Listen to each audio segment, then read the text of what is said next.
All right. Sweet. Konrad, how you doing? Hey, pardon. Yeah, I am fine. Thank you. How are you? Fantastic. Thank you for taking the time to come on the podcast and working on getting this scheduled. Really appreciate it. So before we get started, do you want to tell me a little bit about your backgrounds and how you kind of got to what you're doing now with ULAM, just so that the audience can kind of get a little bit more familiar with who you are?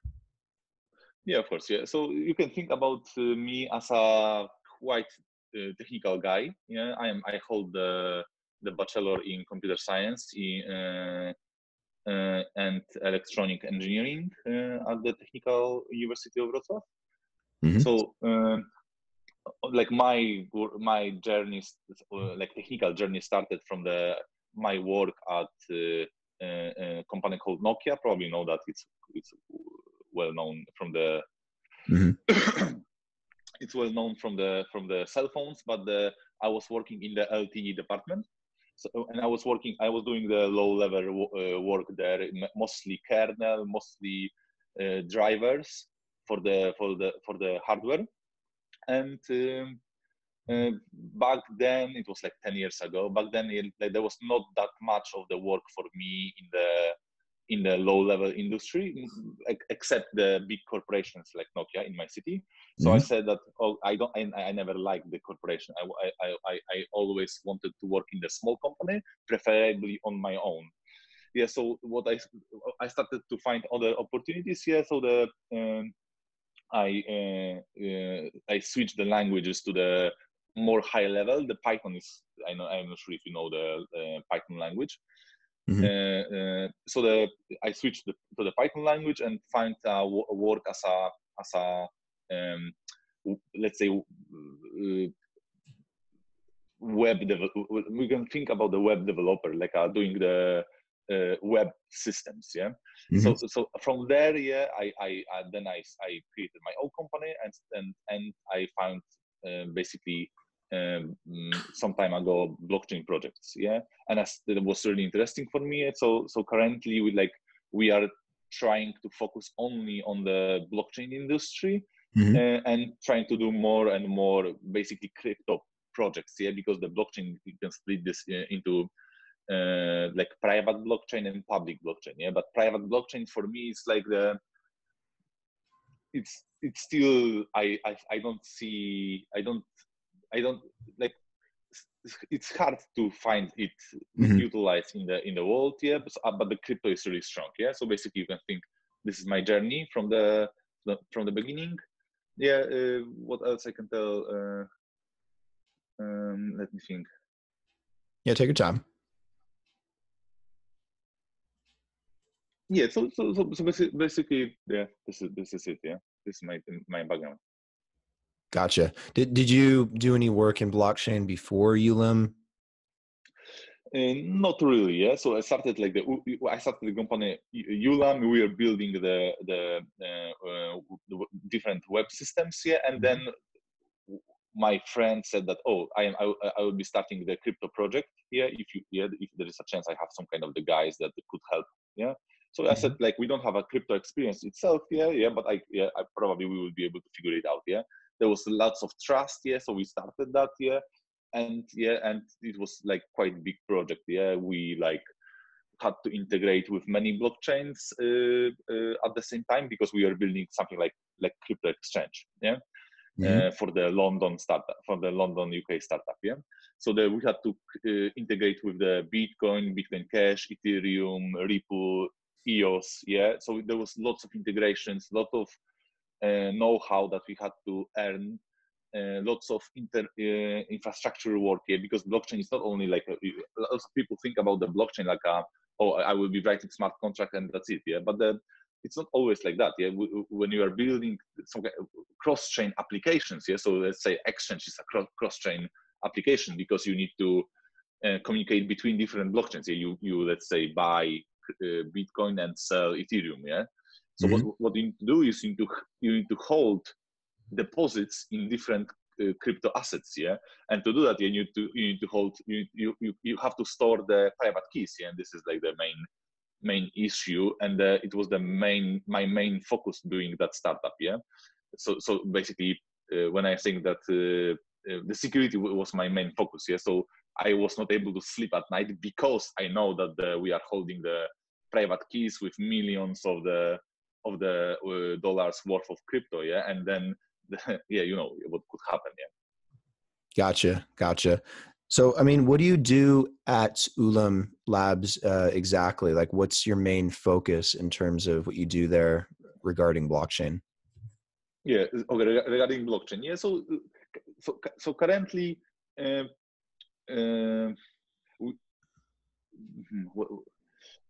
like in this state of the industry, it's like we have so many technologies, yes, that it's really hard to have a focus on really one small thing, yeah. So for example, yeah, there are companies that they are trying to focus only on the Ethereum and the smart contracts and trying to build the DeFi systems, yeah. So DeFi is like you don't hold, you don't store the private keys of your customers, yeah.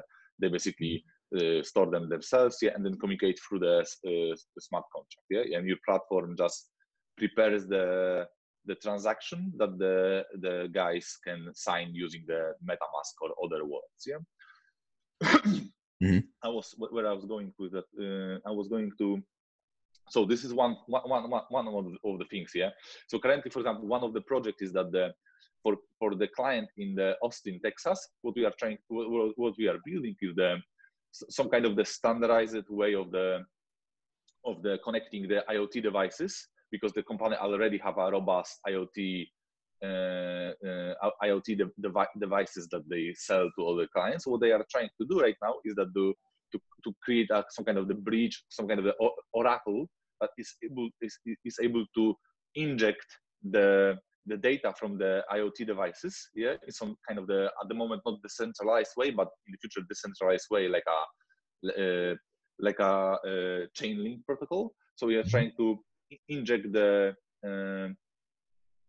those data into the blockchain. Yeah. So at the moment we are working on the building the off-chain service, yeah, that works as a oracle and gathers the data from IoT devices, and the smart contract for Ethereum that will be this bridge that will allow customers here to receive this data, ask for the data, and then receive it. Yeah, so it's one of the projects. Yeah, I can go on with that project. Yeah, because probably at the end of the June, we will have a demo with the Enterprise Ethereum Alliance. Yeah, to show to show this solution. Yeah, so that I am not sure what will be the next steps. Yeah, but they are quite interested in this. Yeah, in the oracle for the IoT devices. Yeah. Thanks to for one of our clients from Texas. And other client is that you can imagine that we are trying to specialize a little bit with the exchanges.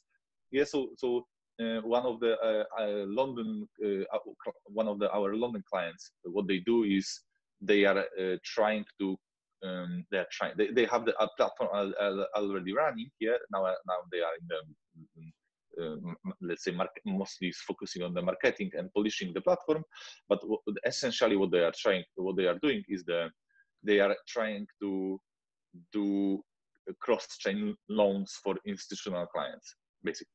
So you can imagine that the platform at the moment is mostly used to do short on the stable coins, which is basically you have the Bitcoins, yeah, and what you are doing is you are trying to borrow stable coin, let's say the Paxos, and you are giving the Bitcoin as a collateral. Then you are borrowing the stable coins, and then you are having those stable coins. You are selling it, yeah, buying more Bitcoin. So you are basically holding more Bitcoin than you basically will have. Yeah, this allows you to have some kind of the leverage. Yeah. And then if the Bitcoin will go like, let's say 10% up, yeah, you will have double the profits. Yeah. Right. Gotcha. So something like that. It's quite robust. It's quite a robust platform because basically you can use many currencies and many different blockchains as a collateral or as a principal. Yeah. So for example, you could have a EOS coins as a collateral and borrow, let's say, Bitcoin. Are you mostly focused on Ethereum, or you are branching out onto other platforms like EOS? From our perspective, when you are building the exchanges, it really doesn't that matter that much. Yeah. So what we are specializing is that we have basically, and we will try to open source it. Is that some kind of the interface, standardized interface for all the blockchains. Yeah. Because Okay. you need something like that. Yeah? If you have the exchange and you have let's say you have the Binance, yeah, and there is like the hundreds of different coins, Right. different blockchains, yeah, and you need to have the business application itself needs a unified interface for all the blockchains. Yeah. So for example, yeah, I as an application, yeah, I have like deposits across tens of the different blockchains. The interface has to be the same, but the blockchains are completely different. They have the different confirmation times. Yeah, they have the different like the protocols, different transaction types. Yeah, so everything is different. Yeah, so the unifying this is quite hard. Yeah, indexing all those transactions, you need to have a like unified indexer for all the blockchains. Yeah, so it's another challenge. Yeah, so we prepared something like that. Yeah, we would like to after polishing it a little bit, we would like to open source it one day. Yeah, and like using this, we probably maybe even create some kind of the startup on our own. Yeah, I saw that like similar things on the market, like this kind of the unified interfaces. Yeah, so even we could prepare something like that. Yeah, I'm not sure. Yeah, we'll see. That's cool. No, it is usable for different blockchains. That is important, though, because I mean, Ethereum is developing a lot of competition, as a lot of these projects are going through different phases. So yeah, it's definitely a good thing that you guys are usable by different projects out there too. Yeah. Let's talk about security for a second. So I know you wanted to discuss that as well. What are some of the issues in crypto that that exist regarding security that we kind of have to still solve, that are kind of lingering around? Yeah, so there are like basically I would split them into two categories. Yeah, probably discussed one more than another because one is simpler and there is not that much to probably to talk, not going too much technically. So basically, the first category is that when you are building the DeFi applications. Yeah, so basically what you do is you have to prepare a smart contract or smart contracts or many smart contracts, and then some kind of the off-chain system that will be interfaced with the front end for the clients that will be interfaced to that smart contract. Yeah. So, for example, one of the super startups that I am tracking at the moment, yeah, is the Atomic Loans from Canada, probably, as far as I remember, or from the New York or somewhere there. Yeah. Yeah, so this is their model. Yeah, so why it's important? Because then you don't hold the private keys at all. Yeah, but there are other attack vectors here. So basically, the biggest problem here is that the bugs in the smart contracts, yeah, is a potential problem. Yeah, and especially if you are doing this on the Ethereum, and most of the DeFi projects at the moment is built. They are built in the Ethereum because the Ethereum killers, let's call it like that. Yeah, they are just starting. Yeah, so bugs in the smart contract is the biggest problem. So how to tackle them? Yeah, probably maybe we can discuss this later. Yeah, and the other one is that when you are building applications,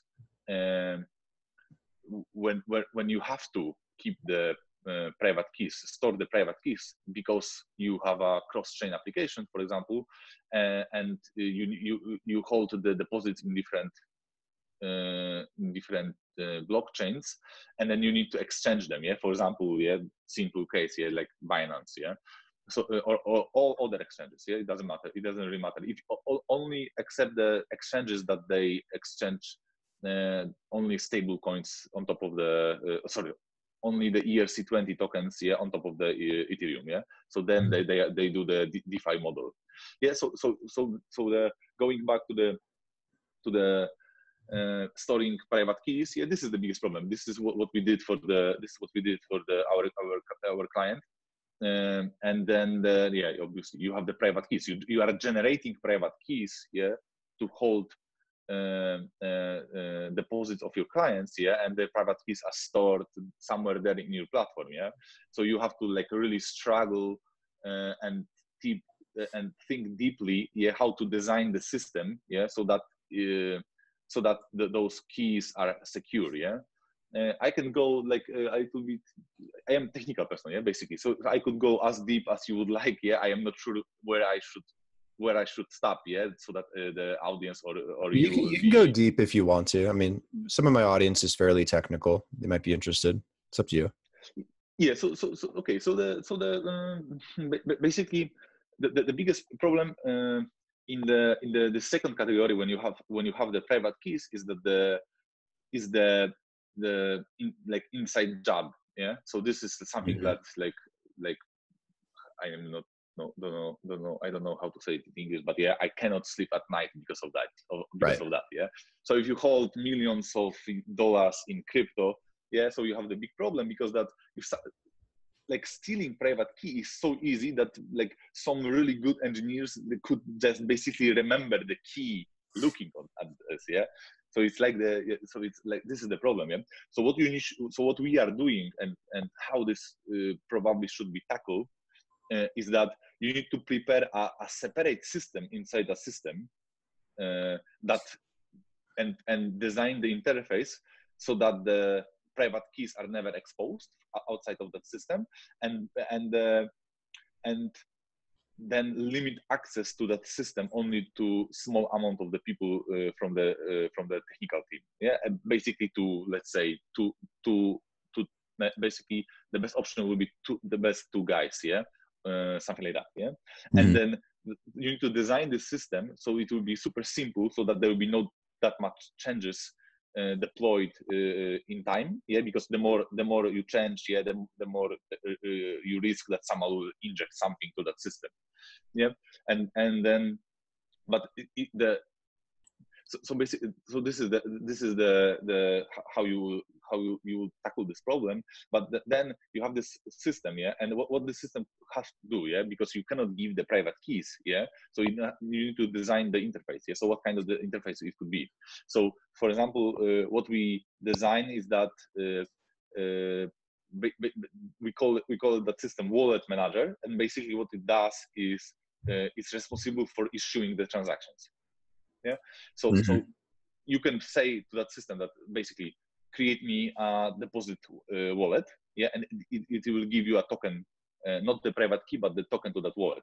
What is most interesting is that we are generating the deposit wallet for each customer separately, and what this gives us is that when we are creating that wallet, we at the same time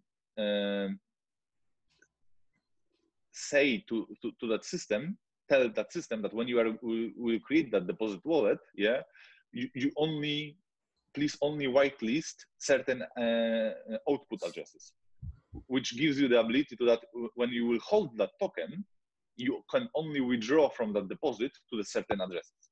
Yeah. So the whitelist for your guys' wallet helps allow crypto to be withdrawn only to certain addresses to help prevent it being stolen, correct? Yeah, exactly. Because if you will not do this that way, then the biggest problem is that even if you have these two systems, yeah, let's say less secure, it will be the main system where is the most of the business logic there, yeah, and most developers are working on that, and then super secure one where you have just when you only the CTO or the technical leader has access there, yeah, and then it has to be audited some way, yeah. So then the problem is that even if you in the interface between the system is this token, what I said, yeah. So even for the developer in the main system, he could steal those tokens and then in 1 second, yeah, issue all the withdrawal transactions to the specific some kind of address, yeah. Mm-hmm. Yeah, so it's quite dangerous, yeah. So what we did, we add this whitelisting addresses. So even if you steal those tokens, yeah, you will. The biggest harm you could do is that you could withdraw those addresses to other internal addresses or to our customers' addresses, yeah, which will be less risky because we can always do some kind of the calling and say, hey, we do this by mistake, yeah, please, yeah, deposit it back, yeah, or something like that. Yeah, it won't be like a really bad scenario, yeah. So this is one thing, yeah. The other one, this how you tackle this kind of the problems, yeah. Right. Is this going to be like an app that you guys are going to launch, or is it just going to be a service through ULAM? No, it won't. We are not building at the moment the startups on our own. I am just describing like a system, how we tackle this kind of the problems of, for our clients. Yeah, how we design the internals. Have you guys thought about developing your own product? I like if I could do that, yeah, I would do this, yeah. But the problem is that I would need to have a other co-founder. Mm-hmm. That will be more business-like guy, yeah. So he will have a better networking than me, probably from US, probably from the UK, mm-hmm. yeah, and then could drive the business itself. I could tackle the technical part of that, yeah. So this means that and then when we are a software house, yeah, we have so many NDAs. That it will be really hard to even build a startup that is right. quite similar, or it's yeah. So there are lots of things that doesn't allow me to do. Lots of things that don't allow me to do right. that. Yeah, maybe in the future, like I am like really, I would like kill myself here to do some kind of the crypto startup of my own one day. Mm-hmm. Yeah, probably I will try to do that. Like lots of software houses, they have their own startups, yeah, because let's say they are focusing on the advertisement platform, yeah. So they build the advertisement platform for like as a startup, yeah. I am thinking about something like that. Maybe a couple of years, yeah. Who knows, yeah.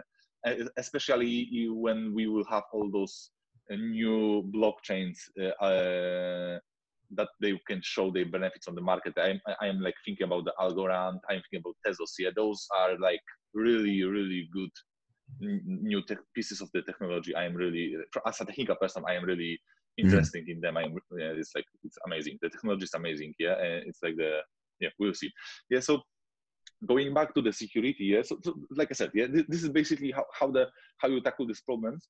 It's like in crypto, this is quite unique because in the normal normal payments, when you have the credit cards, you don't have this problem at all. Yeah. So when we have the projects that they are not involved in the crypto at all.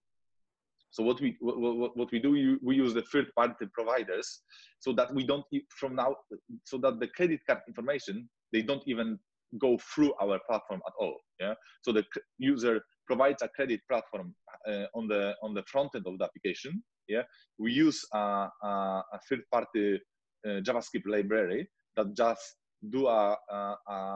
take this credit card and then store it in their own platform. Yeah, not even going through our platform. Yeah, they do something called cross-site request, cross-domain request. Yeah, and they store it. They store it in their servers, yeah, and then give us only a token, yeah, so we can charge that card on our behalf, yeah. So and it's solved. Yeah? One of this kind of the startups or the third-party providers is the Stripe. Probably you know that. Mm-hmm. The Braintree is the another one. PayPal, yeah, they also have something like that, yeah. So it solves all the problems. Yeah, you in the 10 minutes you can build the payment system, yeah. And for the crypto, it's not like that. Yeah, probably there will be one day there will be something like Stripe for the crypto, maybe even Stripe itself. Yeah, the biggest problem for that is there are so many blockchains. Yeah, that it's really hard to integrate all of them at once. Yeah, and yeah, so something like that. so the crypto has this unique problem with the securing private keys. The normal payments they don't have. Yeah. Yeah, I mean, the closest services I've seen to Stripe would be like BitPay or Coinbase Commerce, like in the US. But I mean, other than that, there isn't like a really good service, for the industry to encourage people to, accept crypto as a business. Yeah, exactly. Yeah. And in terms of security, how it seems like this would be something very useful, like within like an organization too, or a big company that has a lot of assets, maybe in crypto, maybe a crypto hedge fund, who knows. It seems like it'd be a really good way for someone that handles a lot of volume in crypto to secure where they're sending their money, protect their private keys, whitelist certain addresses. Is that like a side of the industry that you guys are helping create this for as well, or is it kind of just in general for everybody? I think that in like, let's say 5-10 years, there will be crypto will go into the state that as a self custody, basically. Mm-hmm. Yeah. So you will most of the exchanges, most of the application will not hold private keys at all. Yeah. So in a crypto, like even like if you are following on the Twitter the most of the crypto guys, like the Eric from Shapeshift, yeah. So and the Shapeshift platform, I am not sure if you know about that. This is like a smaller exchange, yeah, but quite prominent one, because of the founder, which is quite, how to say that, quite like colorful person, I would say. Uh-huh. Like how to say that? Like what would be the good word for that? Like interesting, quite interesting person, yeah. Quite, I don't know how to say that. Okay, so basically. They already said that the exchange is like a self-custody exchange. Yeah, even if they are cross-chain, they are self-custody. But it's still, if you would like to exchange crypto, still you need to send them to them. Yeah, for short amount of time. Yeah. So let's say that what they do is that I would like to buy 10 bitcoins for Ethereum. Yeah. So you still need to send the Ethereum to them. Yeah. So they are not quite there yet. Yeah. But like I said, in the future, yeah, when we will have some kind of a solution that will be able to connect all the blockchains together. Let's say that the Cosmos project is one of these yeah. Chainlink maybe is another one.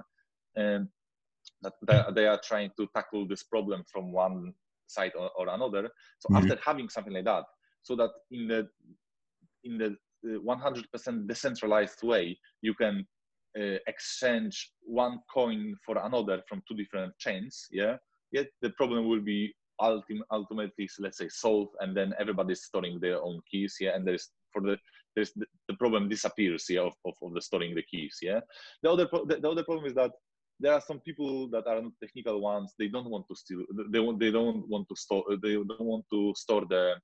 They want to hold the keys. So what they do, they will have third parties that they will be trusting. Yeah.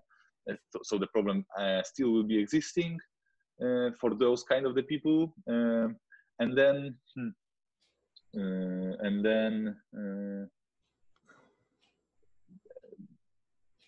Yeah, so this is the state of the security, I would say, in the 5 to 10 years. Yeah, Yeah.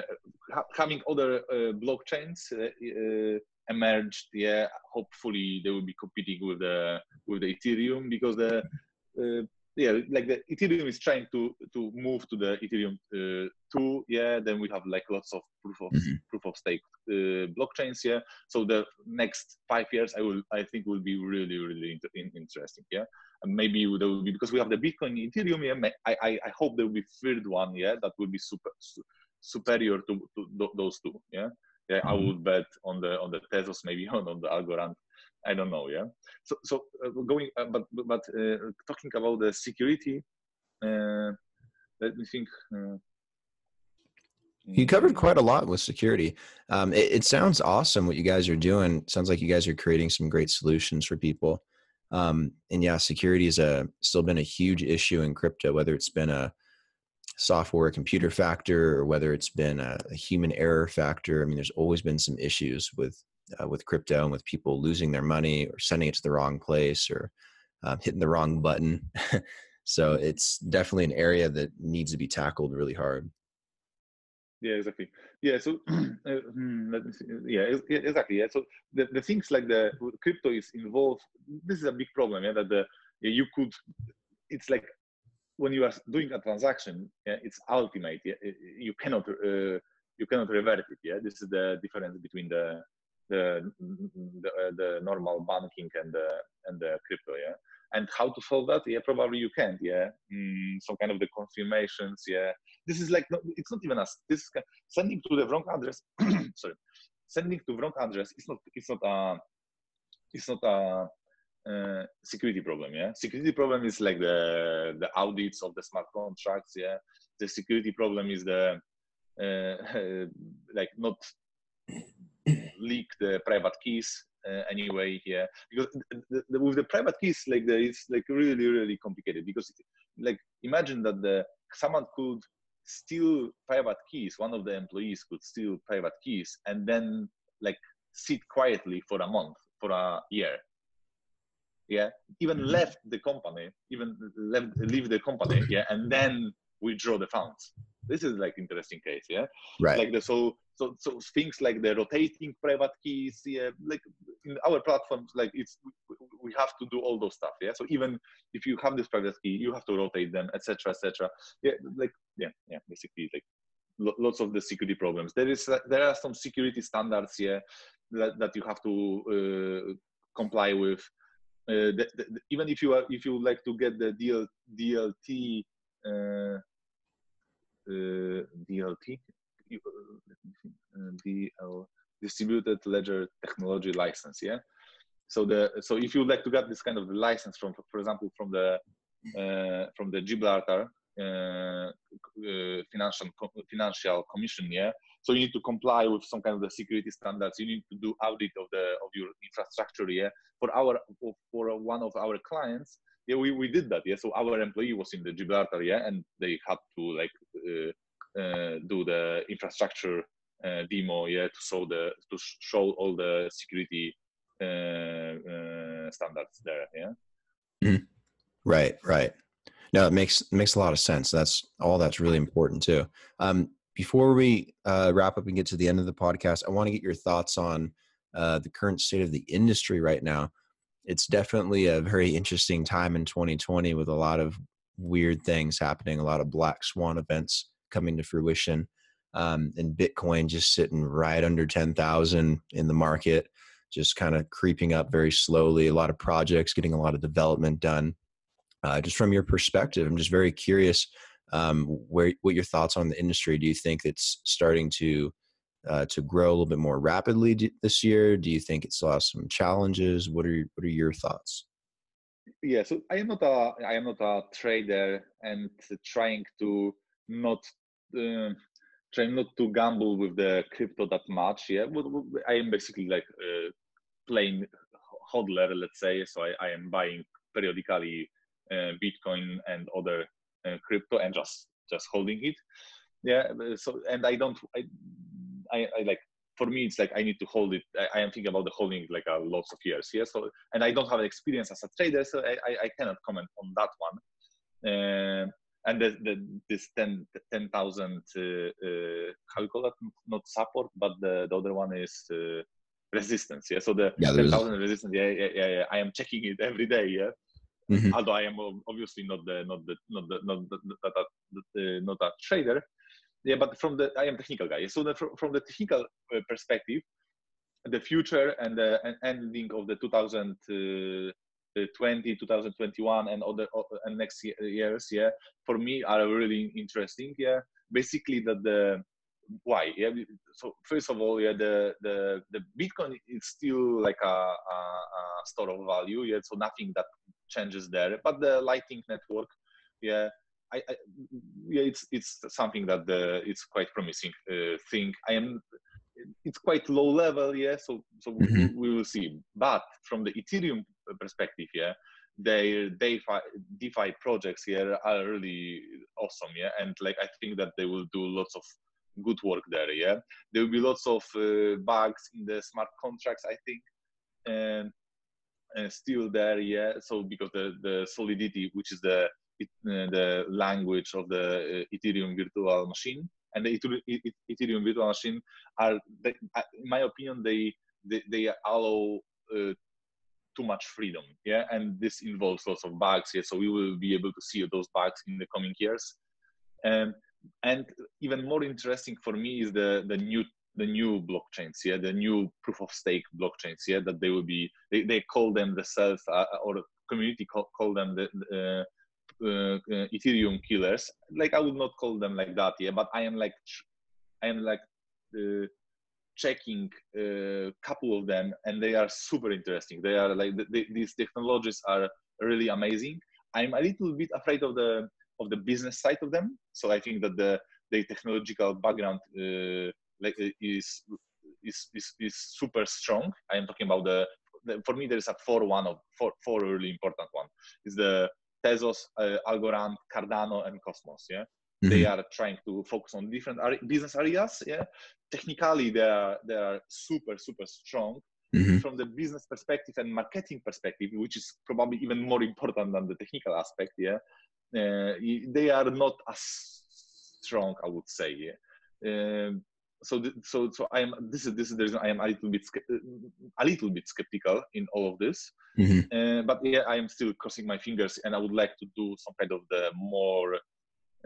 What we do currently is that we are looking for the customers. Yeah, they would like to utilize those blockchains. Yeah, and build some kind of the robust systems on top of the.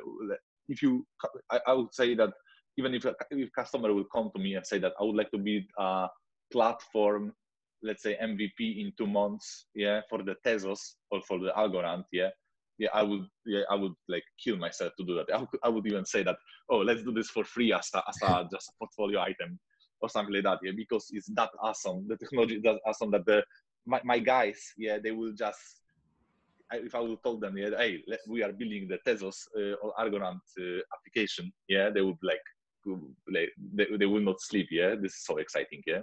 So yeah, I think the future is really nice, yeah, especially on those new technologies, yeah. So yeah.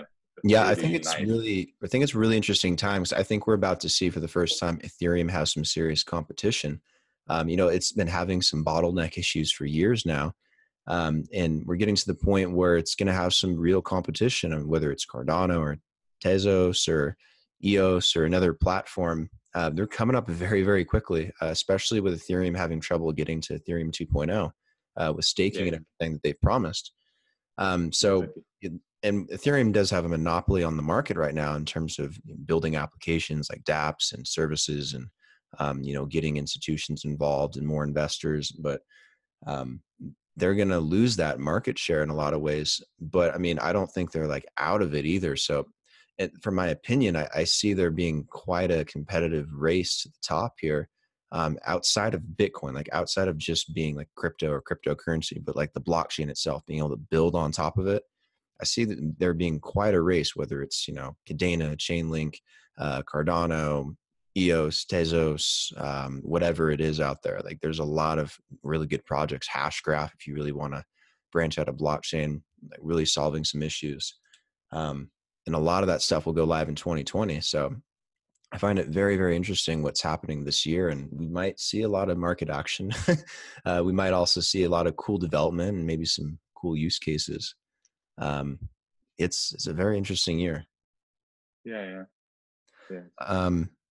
Anyways, Konrad, thank you for coming on the podcast and taking the time to, talk about ULAM and crypto security and sharing your thoughts, especially making it work with the time difference and everything. I know it's a little, there's a big gap there. You did a favor for me, yeah. So yeah, no problem. It was like more preferable time for me, which is I thank you very much, yeah. And obviously, I thank you for having me, yeah. This is the most important. Yeah, of course. Yeah, I'm a night owl anyway, so I don't mind it. Plus, it's beautiful at night in Medellin, so I don't mind staying up. Yeah, um, awesome. Thank you. yeah, of course. Anyways, thanks for coming on. Appreciate it, and hope to have you on again soon. Yeah, okay. Thank you. Yeah, see you. See you. Yeah, hopefully soon. Okay, bye.